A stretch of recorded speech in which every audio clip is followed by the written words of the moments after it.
বাবা, আব্বা, ফাদার ও ড্যাডি যে নামেই ডাকি, আপন আলোয় আলোকিত তিনি, সকলেই তাকে চিনে থাকি। আমাদের জীবনে তার অবদান যেন বটবৃক্ষের ছায়া, সকল দুঃখ দূর করে দেন দিয়ে স্নেহ মায়া। কখনো কি বাবার দিকে চেয়েছো সুনজরে?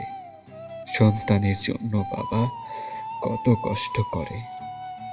বাবার পায়ের জুতোটা চেয়ে এক ভাঙা তরি, নিজে না খেয়ে বাবা স্বাদ মিটাতো আমারই। বাবার গায়ের জামাটায় তাকে ধুলো মাখা এক রাশ, তবুও বাবার মুখে হাসি থাকে 12 মাস। পরিশ্রমের পর বাবার চুলগুলো যেন কাকের বাসা।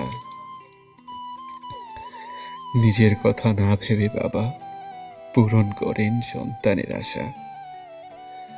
বৃদ্ধ বয়সেই বাবা যেন কত অবহেলার পাত্র হয়।